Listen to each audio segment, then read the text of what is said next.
I amb això ja lliguem amb el compromís dels socis, les garanties. La realitat del projecte és una condició indispensable, és a dir, el que primer és que el projecte sigui viable. Això és indispensable. Però a vegades no és sempre suficient. Per tant, es valora el compromís dels socis no només amb el projecte, que això ja es dona per sentat, sinó també que es valora molt el compromís que tenen els socis envers aquella empresa que els dona solvència al projecte. O sigui, a vegades el que dona és solvència al projecte, una solvència total i absoluta al projecte. Doncs el que demana Avalis és que aquest compromís que tenen al projecte també el tingueu amb Avalis.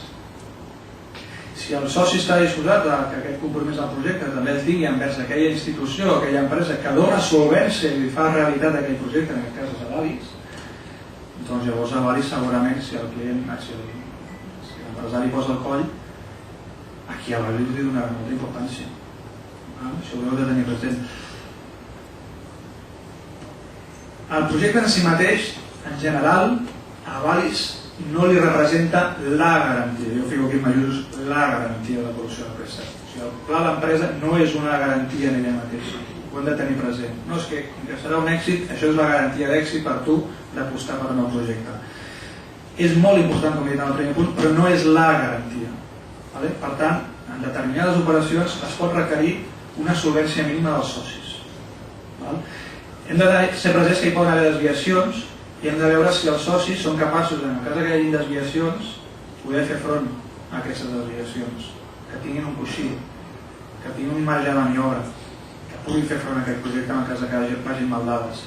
No només per a Avalis, sinó també per ell mateix, per entendre una miqueta tot el circuit, tot el qual. Per tant, es valora molt positivament l'aportació de fons propis i les garanties que, en la mesura de ser possible, estiguin disposats a aportar.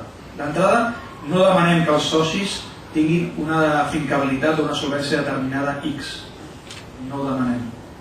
Quan a vegades demanem l'aval dels socis, no li demanem que ens avali en cases, no, simplement li demanem l'aval personal.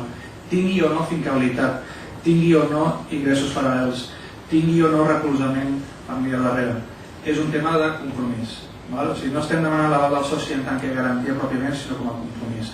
I en quant a fons propis, és important dir que les empreses que ja porten temps funcionant normalment, és important que tinguin un balanç equilibrat, una situació, un equilibri patrimonial, que això vol dir que d'alguna manera tingui aproximadament un 30% de capitalització, és a dir, que sobretot el seu passiu, aproximadament els seus fons propis representen al voltant del 30%, si pot ser més, però el 30% jo crec que és un percentatge, un rati que crec que podem començar a treballar. En empreses que ja porten temps treballant.